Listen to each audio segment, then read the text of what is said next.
Morning, evening, or whenever you're watching this. Today we're going to talk about the hit 2002 film, The Ring. The Ring features as its monster a young girl named Samara Morgan, who wears an oversized white dress, has lifeless eyes, moldy skin, and no nails on her hands. Samara is summoned whenever someone plays and watches her signature tape. After someone watches her tape, they get a phone call from none other than Samara, who whispers in her lifeless voice, 7 days, signifying that the one who watched the video has 7 days left to live. No, I won't. Bye, Mom.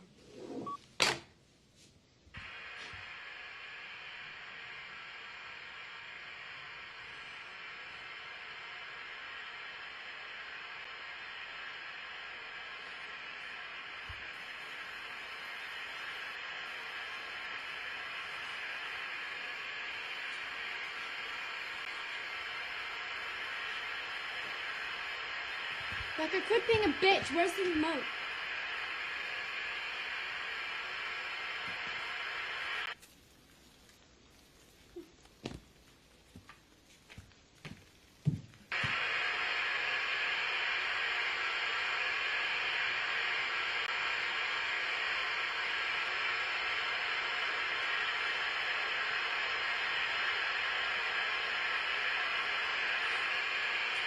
Becca, quit it!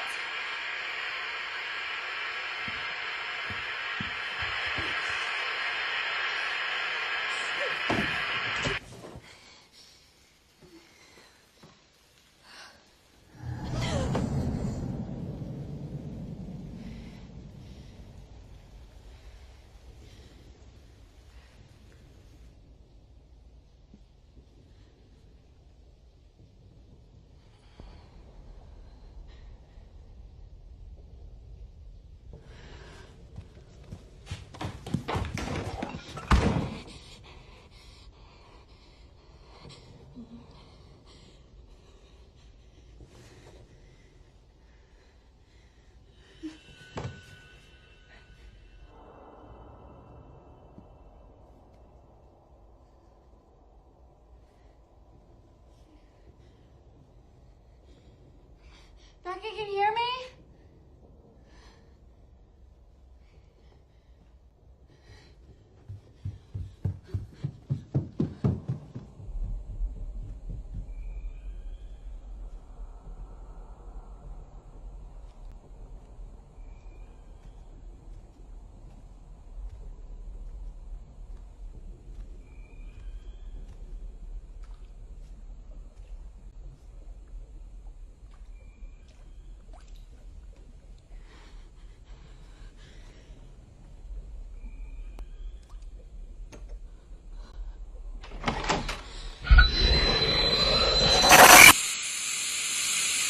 Samara, in fact, has a very depressing origin story. She was born in 1970 to a woman named Evelyn and a priest named Galen Burke. Galen had trapped Evelyn in a hidden chamber, where he tortured and defiled her. Evelyn managed to escape and run away, where she later gave birth to Samara. Samara, being a girl born out of pure spite, was already a maleficent spirit, convincing her mother Evelyn in attempting to drown her. Luckily or unluckily, some nuns found Evelyn in the act of trying to drown Samara and stopped her. Samara was set up for adoption, and Evelyn was sent to an insane asylum. Samara went on to live with Richard and Anna Morgan on a horse ranch, but it didn't take long for Samara to work her dark magic on the young couple.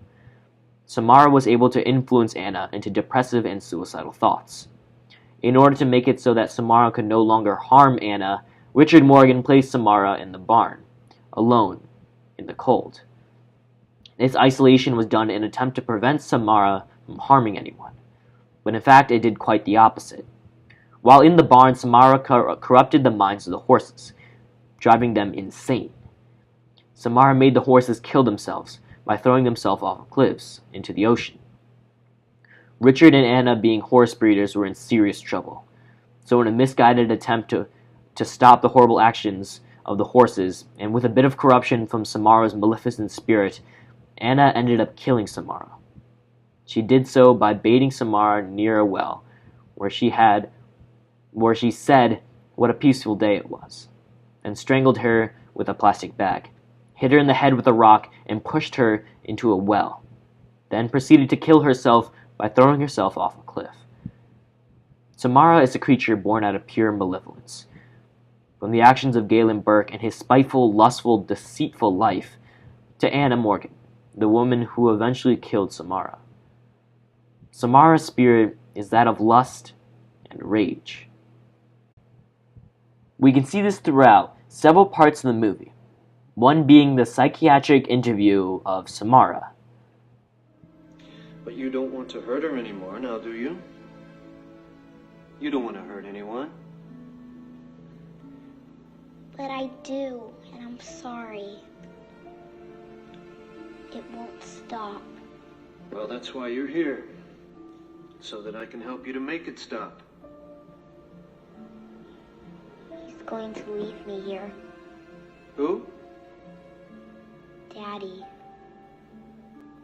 They just want to help you. not Daddy. Your daddy loves you. Daddy loves the horses. He wants me to go away. No, he doesn't. But he doesn't know. He doesn't know what. As you can see, it's not after her death does Samara become a demonic spirit with the want to kill everyone. Even alive, she did nothing more than want to kill. Her entire personal being, the vengeful spirit. There are many theories to why Samara came into existence. One of the most popular theories is that Samara is just a normal child that was abused to the point where she knew no kindness, and just became a creature of pure hatred. And although this theory has valid backings, being Galen Burke and his abuse of Evelyn, and Evelyn's attempt to murder Samara, Richard and his forced isolation, and finally Anna, her murderer. But it does bring up one question. Why did Samara say sorry? But I do, and I'm sorry. Samara, as seen in the clip, is completely aware of the evil she is doing, but also very aware of the fact that she will continue to do so. This tells us that she does know good, because she knows what she is doing is wrong. And although it was undeniable that some of her evil is due to her bringing up, I don't believe that is the root cause for who she became. In fact, I believe that she isn't human at all. Another popular theory is that Samara is in fact a child of the devil. Some believe that Samara is made through an involuntary pact with the devil, when Evelyn was being tortured and defiled by Galen Burke. This would explain why Samara was able to control such demonic power even at a very young age, so that her very own birth mother would attempt to kill her.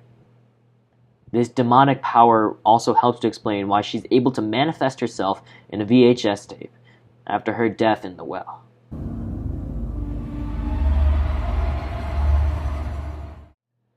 It was another popular horror movie that released in 2017. It features a creature known as a glamour. A glamour is known as a creature that has lived for billions of years, almost as long as the Earth itself. Even though it's almost as old as the Earth, its origins are that of the void. Inside the popular Stephen King novel and movie renditions, it takes the main form of Pennywise the Dancing Clown, with one goal and one goal only: feed on human flesh. With a bit of a side factor. Flesh of those in fear is the best kind of flesh. Look, everywhere it happens, it's all connected by the sewers. And they all meet up at the house on Newbold Street. That's where it lives. It's worse with the clown. I'm not doing this! What the hell? Put the map back.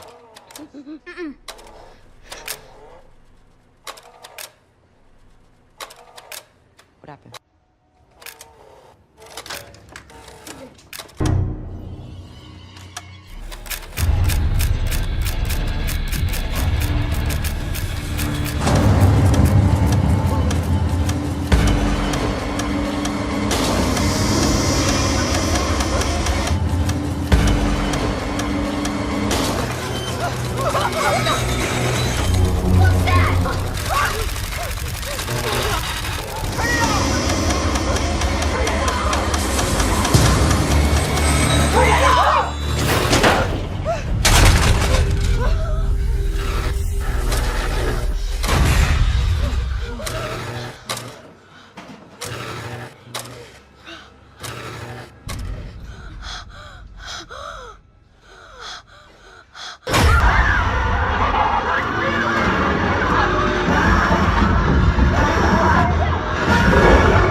The origins of Pennywise may be given to us as a glamour, but there are deeper explanations to why Pennywise exists. Pennywise is more than a bloodthirsty ghoul that wants to eat everything, but in fact a manifestation of fear itself. Pennywise may have an impressive ability set, but he draws most of his power from fear. Pennywise exploits the greatest fears of all the main characters in an attempt to cripple them, weakening them as who they are as people. Even though this may be Pennywise's greatest power, it also happens to be his greatest source of weakness. When the main characters were able to overcome their fears, they were able to stand up to the demonic creature, and eventually defeating it for the time being. Go! Guys, we can't. Sorry. I told you, Bill. I fucking told you. I don't want to die. It's your fault. You punched me in the face. You made me walk through shitty water. You brought me to a fucking crackhead house. And now, I'm gonna have to kill this fucking clown. Welcome to the Losers Club, asshole!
Hey, Bevy.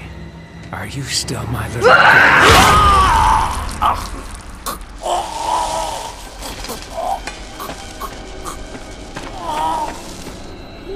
Oh shit!